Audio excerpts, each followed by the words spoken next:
Di video kali ini, kita akan menceritakan sebuah film asal Korea berjudul Squid Game. Film ini bercerita tentang sebuah permainan bertahan hidup, dengan hadiah uang 45,6 miliar won, untuk yang bisa bertahan sampai di babak terakhir. Di sana terdapat 456 orang pemain yang datang dari berbagai daerah di Korea, dan semuanya memiliki hutang yang cukup banyak.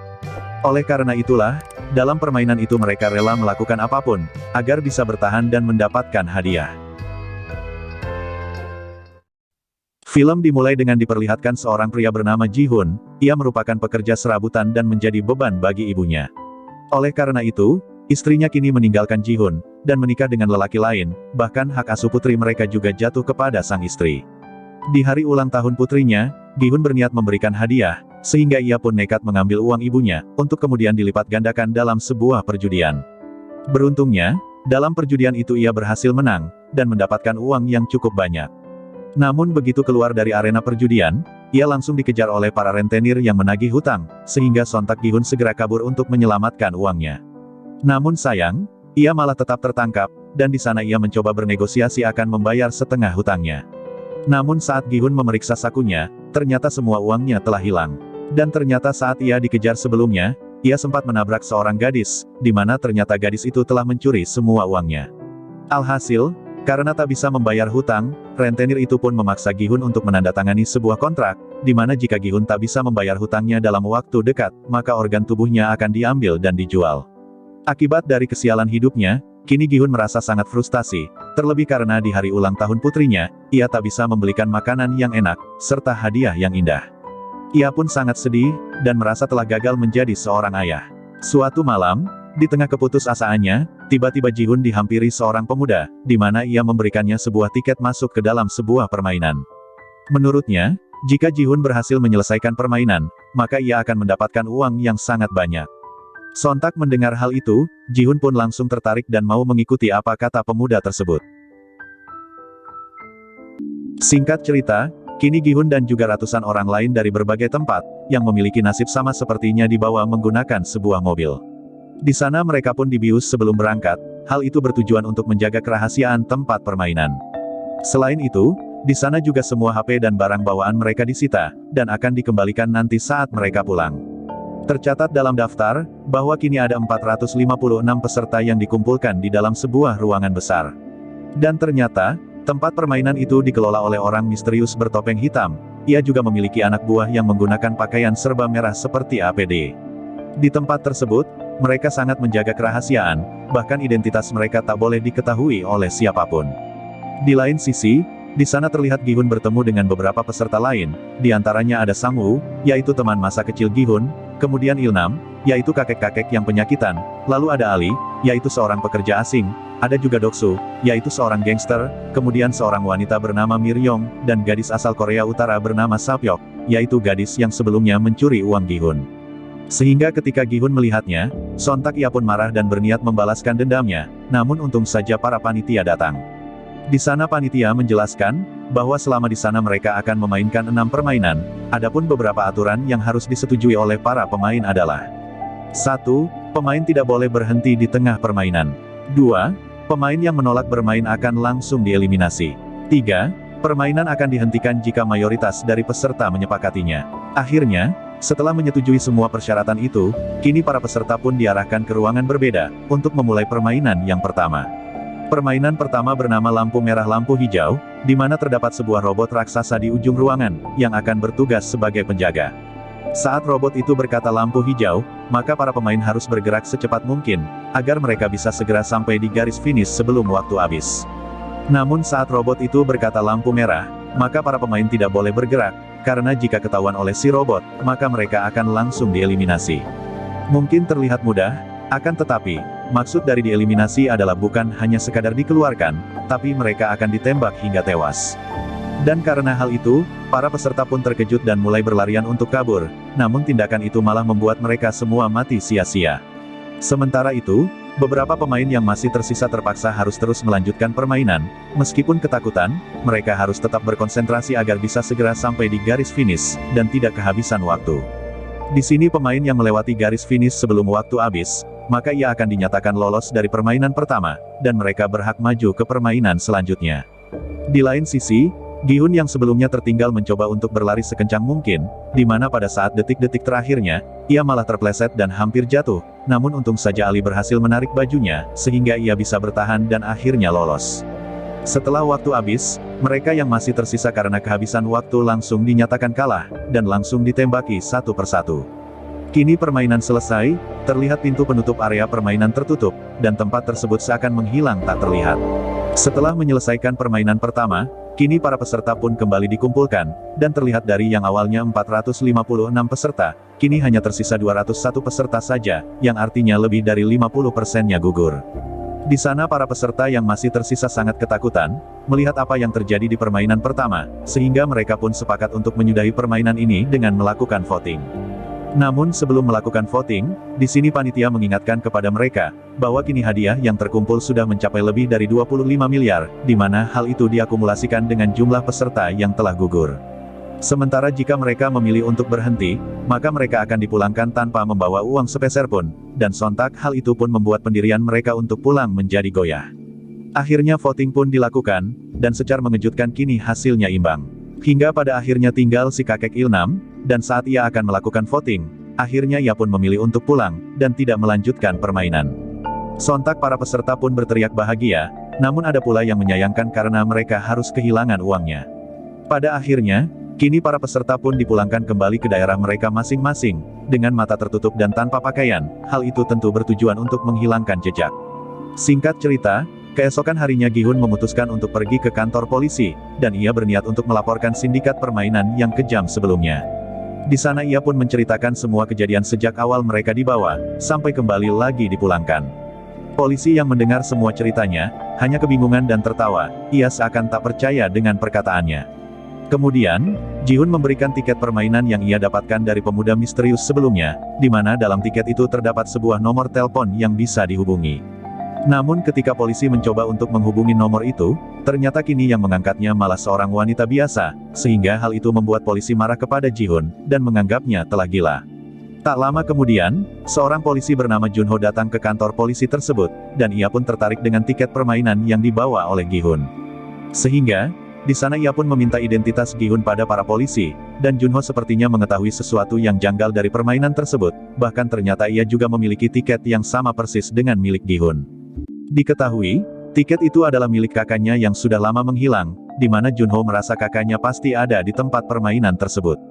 Sementara itu di tempat lain, Gi-hun yang pulang ke rumah kebingungan mencari ibunya, dan ternyata ibunya saat ini dirawat di rumah sakit, karena menderita penyakit diabetes akut.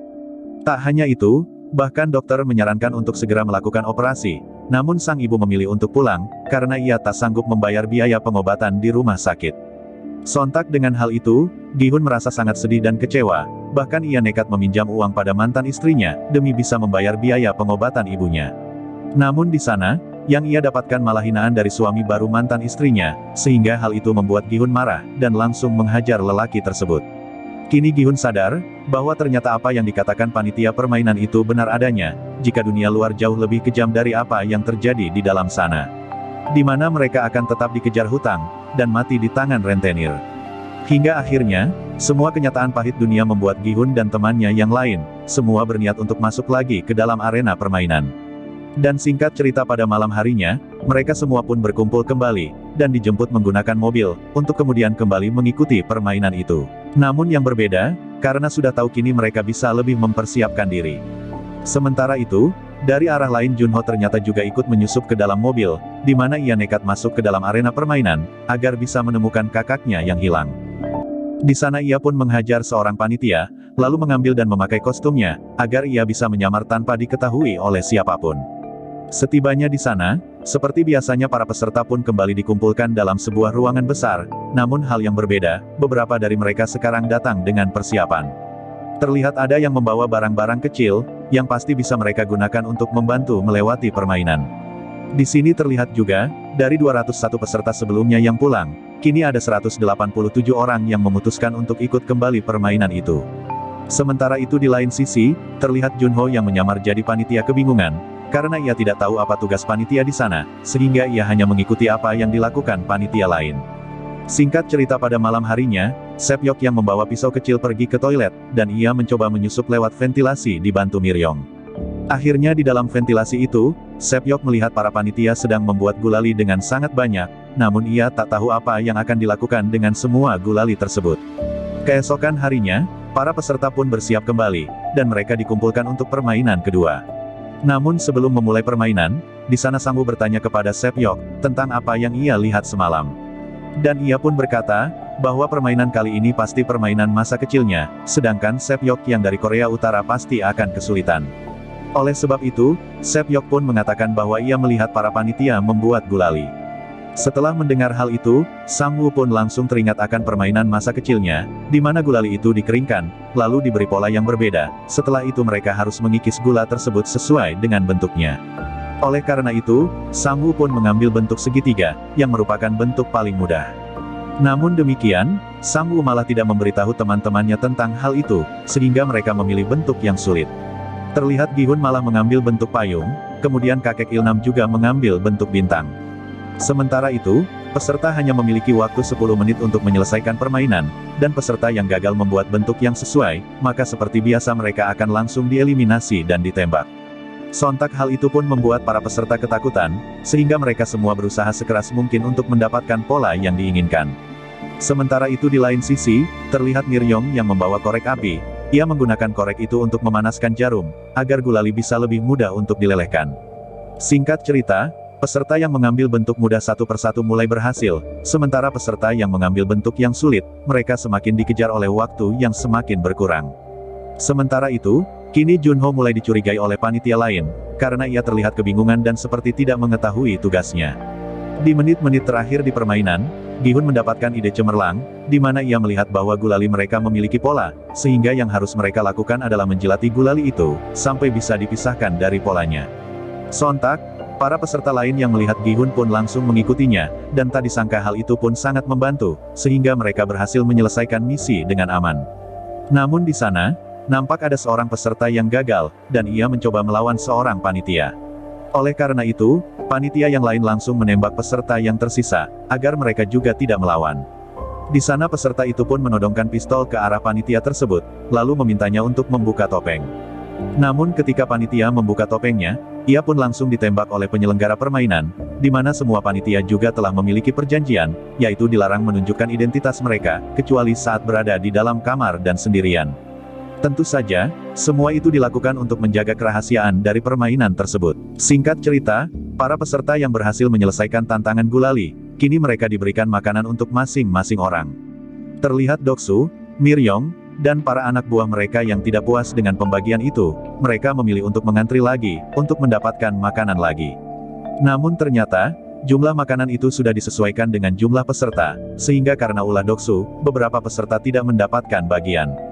Di sini peserta yang tidak mendapatkan bagian lantas mengamuk, dan mereka mencoba melawan Doksu, namun sayangnya, ia malah dihajar oleh Doksu sampai tewas. Di sana semua peserta yang melihat kejadian itu pun sangat terkejut, dan meminta panitia untuk melakukan sesuatu.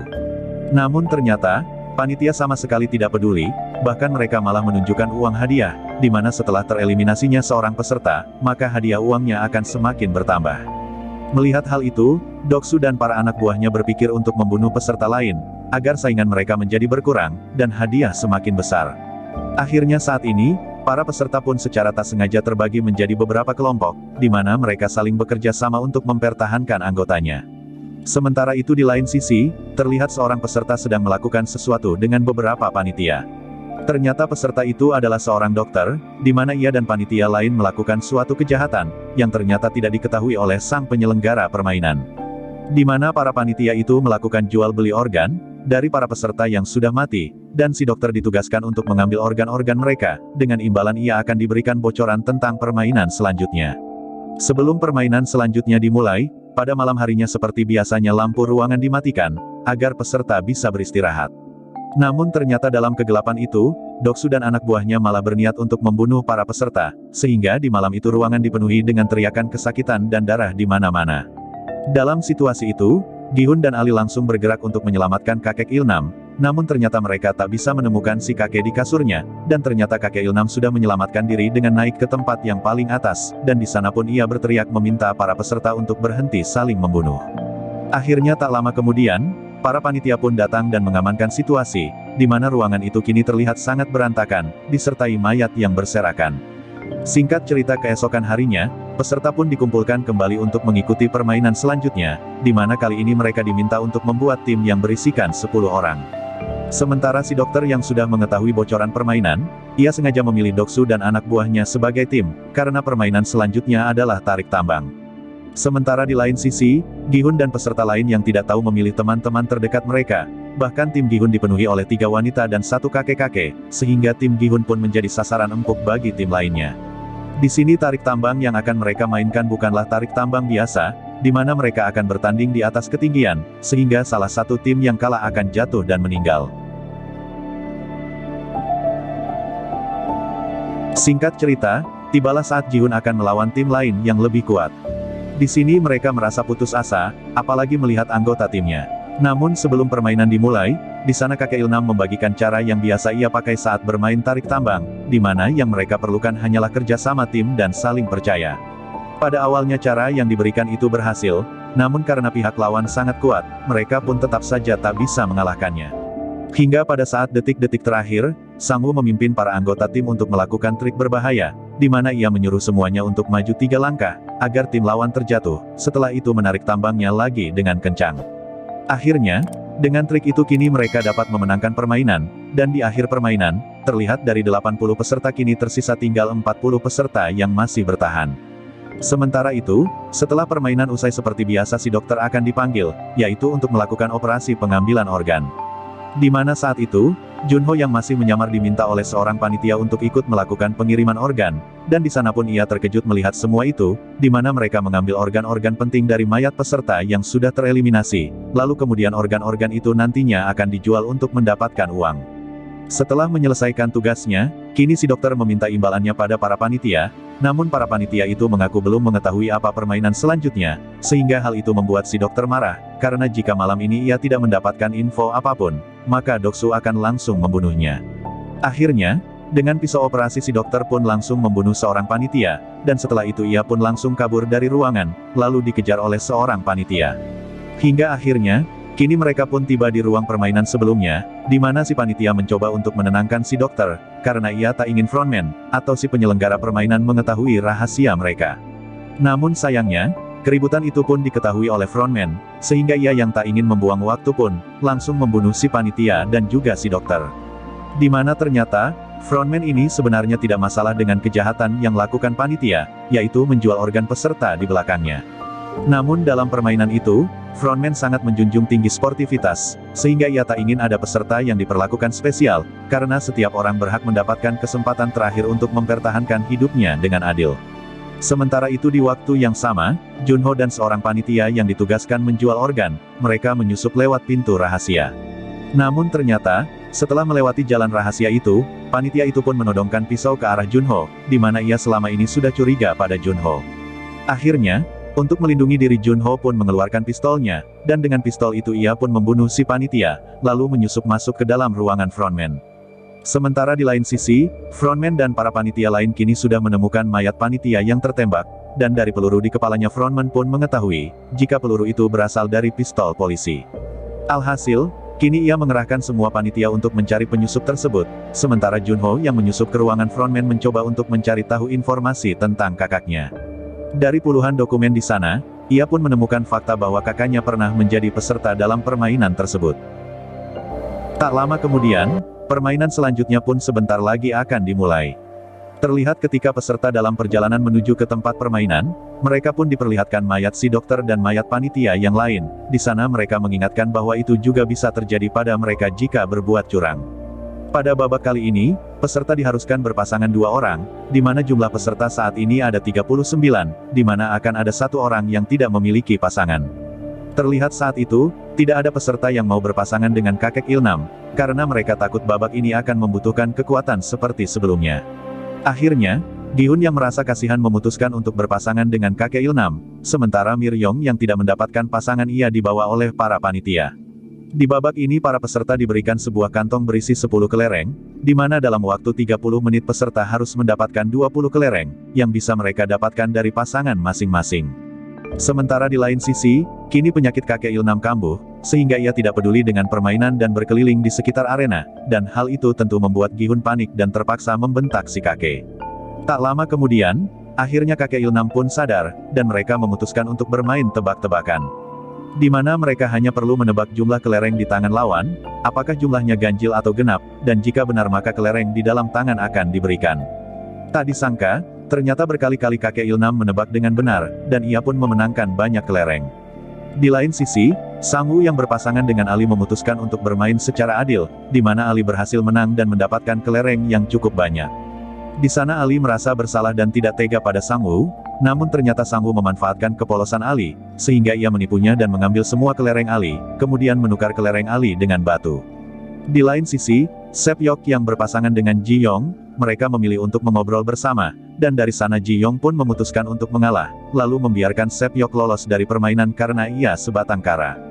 Kembali lagi kepada Gi-hun dan kakek Il-nam, di mana kini kelereng Gi-hun tersisa satu.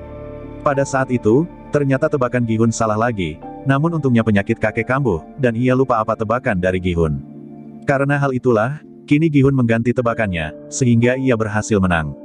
Hal itu kini terus Gi-hun lakukan, agar ia bisa membalikkan keadaan, hingga akhirnya kelereng kakek hanya tersisa satu. Pada saat itu, kakek Il-nam meminta agar mereka bermain satu ronde lagi, namun harus mempertaruhkan semuanya. Sontak mendengar hal itu, Gi-hun merasa tidak adil, karena ia memiliki 19 kelereng, sementara kakek Il-nam hanya memiliki satu kelereng. Setelah mendengar hal itu, kakek Il-nam pun mengatakan, bahwa selama permainan tadi, ia sebenarnya tahu bahwa ia dibodohi oleh Gi-hun, namun ia sengaja membiarkannya. Akhirnya, setelah mendengar hal itu, Gi-hun merasa sedih dan bersalah, namun kakek meraih tangan Gi-hun dan memberikan satu kelereng terakhirnya, kemudian berterima kasih karena sudah merawatnya selama ia berada di sana, dan berkat Gi-hun juga ia kini merasa bahagia di sisa-sisa terakhir hidupnya.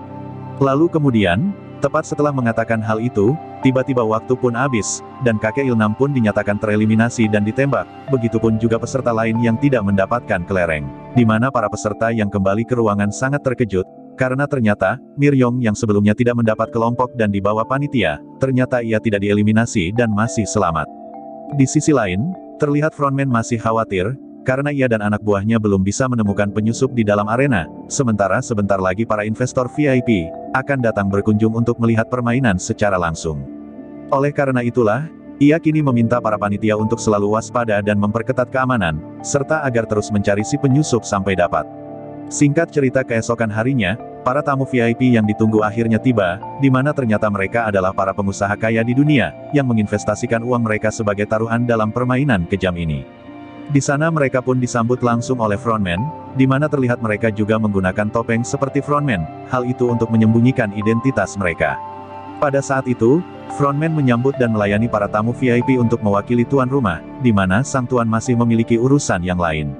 Di sini berarti kita juga tahu, bahwa ternyata dalang dari permainan ini bukan frontman, melainkan ada orang lain yang menjadi inisiator dan pengkoordinir semuanya, sementara frontman hanyalah bawahan, dan para tamu itu juga hanyalah investor sekaligus penikmat permainan saja.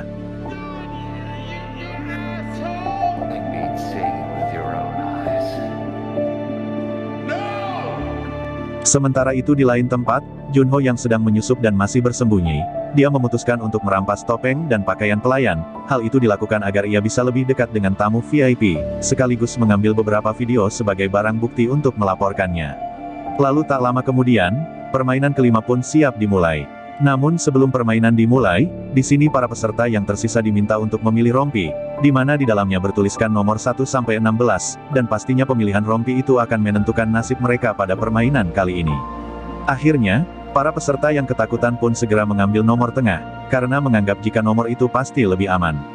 Saat ini, nomor yang tersisa adalah nomor 1 dan 16, di mana Gi-hun awalnya ingin mengambil nomor 1, namun ada satu peserta lain memohon meminta nomor 1, karena ia terlalu takut jika menjadi peserta terakhir. Alhasil, di sana Gi-hun pun mengalah dan membiarkan peserta itu untuk mengambil nomor pertama. Setelah pemilihan nomor selesai, kini para peserta dihadapkan pada sebuah jembatan kaca, di mana dalam waktu 15 menit setiap pemain harus melewati jembatan tersebut, dan orang yang melewatinya harus sesuai dengan urutan angka pada rompinya. Namun ternyata babak ini tak semudah kelihatannya, di mana kaca itu sendiri ternyata terbuat dari dua jenis kaca yang berbeda, di mana sebagian terbuat dari kaca yang kuat, dan sebagian lagi terbuat dari kaca yang mudah hancur. Ini artinya, jika peserta salah melangkah, maka kaca akan langsung hancur, dan mereka tentu akan langsung jatuh dan tewas seketika. Menjadi pemain pertama bagi si pria tadi, ternyata tidaklah semudah yang ia bayangkan sebelumnya, karena jika dia salah melangkah maka ia akan terjatuh, sementara para pemain di belakang mereka bisa aman, karena dapat memilih kaca satunya lagi yang benar. Namun di samping semua itu, ternyata menjadi pemain terakhir juga tidak mudah, karena ia harus berpacu dengan waktu yang terus berjalan, sehingga pilihan nomor tengah adalah pilihan paling tepat juga aman. Singkat cerita, permainan kelima pun dimulai. Terlihat satu persatu pemain pun mulai memberanikan diri untuk melompati jembatan kaca tersebut, walaupun akhirnya tak sedikit dari mereka gagal memilih kaca yang benar dan jatuh begitu saja. Namun karena dikejar waktu, para pemain pun menjadi tidak sabar, dan memutuskan untuk mendorong pemain di depan mereka, di mana jika yang di depan terjatuh, maka dia bisa memilih kaca yang satunya lagi. Kini tiba saatnya Doksu sampai di posisi terdepan, dan tentu saja karena seorang gangster, maka tidak ada orang yang berani melawannya, apalagi mendorongnya. Di sana Doksu bersikeras, bahwa ia akan tetap berada di posisinya agar tidak ada peserta yang lolos. Namun Miryong yang kesal, di sini ia langsung melompat ke arahnya, lalu memegang badan Doksu, kemudian ia pun mengorbankan dirinya sendiri dengan membawa Doksu jatuh bersamanya. Setelah beberapa pemain jatuh dan tewas, kini tersisa 4 pemain saja, di mana pemain yang paling depan adalah seorang pekerja di pabrik kaca, oleh karena itu ia pun bisa membedakan kaca yang kuat dan kaca biasa. Akhirnya, dengan kemampuannya itu ia pun berhasil membawa yang lain melewati kaca tersebut. Namun pada saat kaca terakhir, frontman yang mengetahui hal itu langsung mematikan lampu, agar mereka menjadi kesulitan untuk melihat kaca yang benar dan yang salah. Sontak karena hal itu, kini pemain itu pun tidak bisa membedakan kaca lagi, hingga akhirnya Sang Woo dengan tega mendorong pemain itu hingga terjatuh di kaca yang salah, lalu kemudian sisanya bisa maju dengan selamat. Lalu setelah itu, mereka pun sampai dan tak lama waktu habis, sehingga tak lama kemudian kaca itu pun dihancurkan, dan serpihan kecilnya berhamburan bahkan menggores beberapa bagian tubuh mereka. Sementara itu dari ruangan berbeda, melihat permainan ini para tamu VIP sepertinya cukup puas. Pada saat itu, Junho yang menyamar di sana masih sibuk melayani mereka, hingga kemudian salah seorang tamu VIP tertarik kepada Junho, kemudian ia menyuruhnya untuk duduk. Tak lama setelah itu, tamu VIP itu pun membawa Junho ke ruangan lain, dan ternyata tamu tersebut seorang pengusaha tua, yang ingin melakukan cocok tanam sesama jenis dengan Junho. Junho yang merasa direndahkan, akhirnya marah dan menodongkan pistolnya pada tamu VIP tersebut, di mana setelah itu Junho kemudian meminta tamu VIP tersebut, untuk memberikan informasi tentang tempat permainan itu. Hal itu kemudian direkam oleh Junho, di mana rekamannya akan dijadikan bukti untuk melaporkannya. Setelah mendapatkan rekamannya, kini Junho pun menghajar tamu itu hingga pingsan, lalu kemudian ia kabur dari arena permainan, dan dengan alat selam yang ada di sana, ia pun kabur menuju pulau seberang.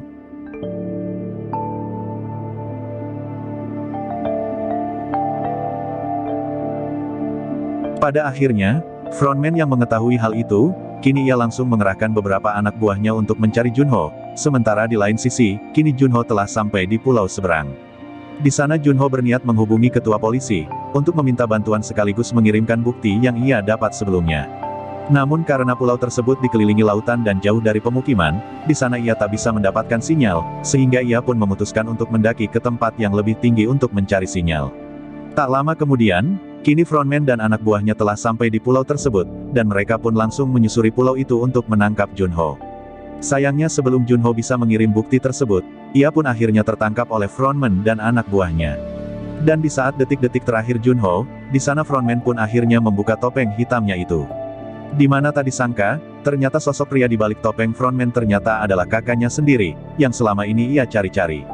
Di sana Junho pun bertanya kepada kakaknya, kenapa ia melakukan semua ini. Namun sebelum pertanyaannya dijawab, di sana Junho pun langsung ditembak oleh kakaknya sendiri, lalu langsung jatuh ke laut.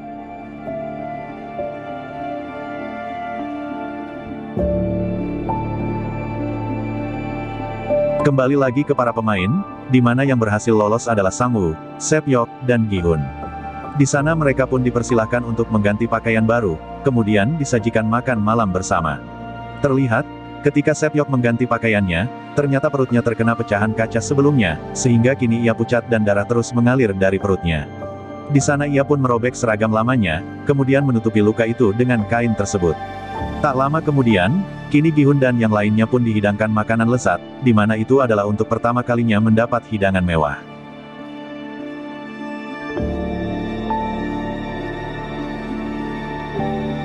Terlihat di sana Gi-hun dan Sang-woo melahap makanan mereka sampai habis, namun di lain sisi Sep-yok masih kesakitan, bahkan ia tak mampu memotong makanannya.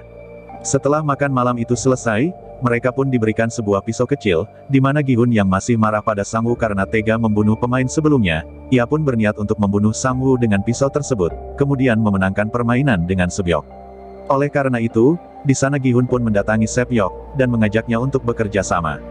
Di sana Sep-yok yang semakin lemah berpesan kepada Gi-hun, di mana jika Gi-hun berhasil selamat dan lolos dari sana, ia meminta Gi-hun untuk mengurus adiknya yang berada di panti asuhan. Tak lama setelah mengatakan hal itu, kini Gi-hun pun tersadar, bahwa baju Sep-yok telah dipenuhi oleh darah, sehingga Gi-hun yang panik langsung berlari ke arah pintu, untuk kemudian meminta bantuan kepada panitia. Tak lama kemudian, akhirnya para panitia pun datang. Namun kini mereka masuk sambil membawa peti, dan tak disangka, ternyata saat Gi-hun meminta bantuan, diam-diam Sang-woo malah membunuh Sep-yok dengan pisaunya sendiri. Sontak hal itu pun membuat Gi-hun merasa bersalah pada Sep-yok, dan tentu kini ia menjadi semakin marah pada Sang-woo. Namun sementara itu, dengan perbuatannya itu Sang-woo dengan santai malah berkata, bahwa hal itu semua ia lakukan hanya untuk membantu Sep-yok, dalam mengakhiri rasa sakitnya lebih cepat. Diceritakan, setelah Sep-yok dibunuh oleh Sang-woo, pada keesokan harinya permainan terakhir pun tiba. Di mana hanya ada dua orang yang masih tersisa, yaitu Gi-hun dan juga Sang-woo, yang akan memainkan permainan yang disebut Squid Game. Di mana permainan itu adalah permainan masa kecil mereka berdua, dan di sana mereka kemudian mendapatkan peran yang berbeda, yaitu sebagai penyerang dan sebagai orang yang bertahan. Permainan ditentukan dengan cara melempar sebuah koin, di mana Gi-hun memilih gambar segitiga, dan Sang-woo memilih sisi yang satunya lagi. Koin kemudian dilempar ke atas untuk menentukan posisi pemain, dan hasilnya adalah gambar segitiga, sehingga Gi-hun diberikan kesempatan memilih posisi yang dia inginkan. Di sana Gi-hun pun memilih menjadi posisi penyerang, sementara Sang-woo akan menempati posisi pertahanan, lalu akhirnya mereka pun menuju ke arena permainan. Sementara itu di lain sisi, seperti biasanya dari ruangan lain para tamu VIP dipersilakan untuk menonton permainan terakhir, dan mereka akan menjadi saksi siapa yang akan keluar sebagai pemenang. Aturan dalam permainan ini adalah, Gi-hun sebagai penyerang harus menembus pertahanan Sang-woo, sementara Sang-woo tentu harus menghalangi Gi-hun. Sedangkan permainan ini berakhir, jika Gi-hun berhasil menginjak kepala cumi atau squid, sedangkan yang kalah harus mengakhiri permainan. Di awal permainan, Gi-hun mengambil segenggam pasir saat ia mengikat sepatu, lalu pasir itu pun dilemparkan mengenai mata Sang-woo, hingga Gi-hun bisa melewatinya. Di sana Gi-hun masih saja marah dengan Sang-woo, karena ia sudah membunuh Sep-yok di permainan sebelumnya. Tak lama kemudian hujan pun turun, Sang-woo berniat menyerang Gi-hun dengan pisaunya, namun ternyata Gi-hun juga menyimpan sebuah pisau di sakunya. Kemudian pisau itu pun mereka gunakan untuk saling menyerang, dengan diiringi hujan keduanya pun mulai bertarung satu sama lain, di mana semakin deras hujan, semakin brutal juga mereka bertarung. Hingga pada satu kesempatan, Sang-woo berhasil merebut pisau Gi-hun, dan ia menusuk tubuh Gi-hun beberapa kali, bahkan sampai pisau itu menancap di tangannya. Namun ternyata, Gi-hun tak mau menyerah, ia berusaha bangkit dan terus melawan, hingga akhirnya Gi-hun berhasil membuat Sang-woo tak berdaya. Dengan pisau yang tertancap di tangannya, Gi-hun pun mendekati tubuh Sang-woo dan berniat menikamnya, namun di sana ia tidak tega, dan malah menancapkan pisaunya di samping Sang-woo. Di sana ia pun memutuskan untuk tidak membunuh Sang-woo, kemudian berjalan ke garis finish. Namun ternyata hal itu juga tak bisa ia lakukan, di mana secara mengejutkan Gi-hun memutuskan untuk berhenti dari permainan itu. Ia ingin mengambil aturan ketiga dalam permainan, yaitu permainan bisa dihentikan jika mayoritas pemain setuju untuk berhenti. Di sana ia pun ingin Sang-woo juga berhenti, di mana artinya Gi-hun tak ingin mengambil hadiah uangnya, dan memilih untuk menyelamatkan sahabatnya. Sesuai dengan aturan ketiga, ia hanya perlu meminta Sang-woo untuk berhenti dari permainan. Namun ternyata Sang-woo malah menolak hal itu, dan secara mengejutkan ia malah menikam dirinya sendiri. Di mana sebelum ia meninggal dunia, Sang-woo pun menitipkan ibunya pada Gi-hun.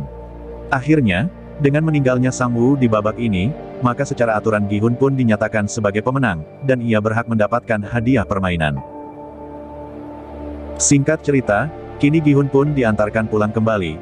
Ia dinatar frontman dalam sebuah mobil, dan ia tak lama kemudian membius Gi-hun. Gi-hun terbangun di sebuah jalan dekat pasar, di mana dalam mulutnya ada sebuah kartu kredit yang berisi 45,6 miliar won.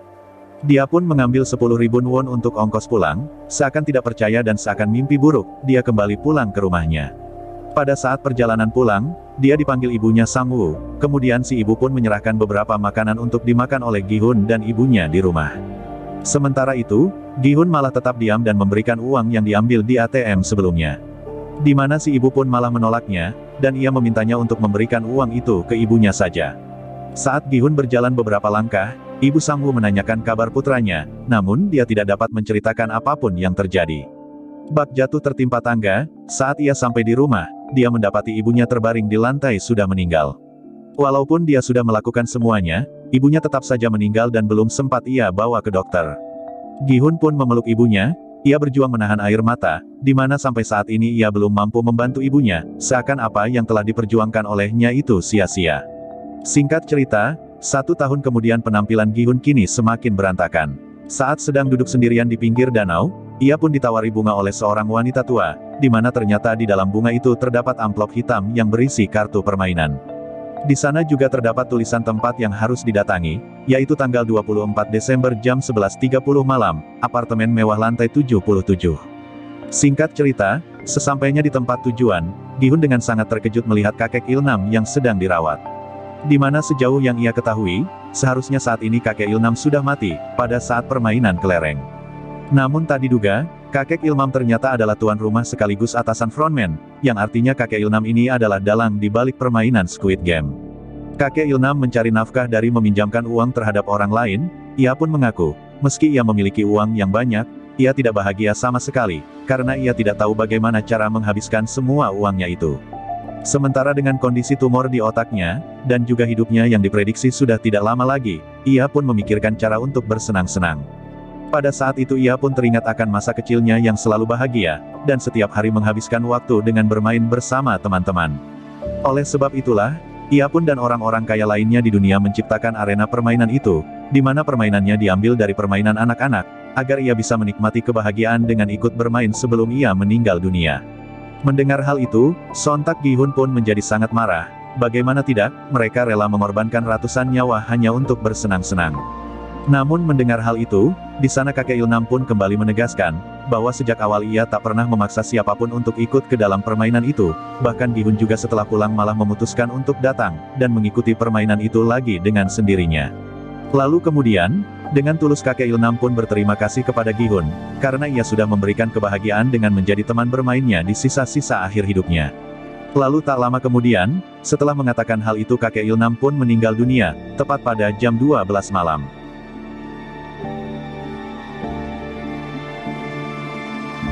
Keesokan harinya, setelah ia mengetahui semua di balik permainan itu, ia merubah penampilan, dan mencoba memulai kehidupan barunya dengan damai. Setelah itu ia pun menjemput adik Sepyeok di panti asuhan, lalu menitipkan anak itu pada Ibu Sang-woo.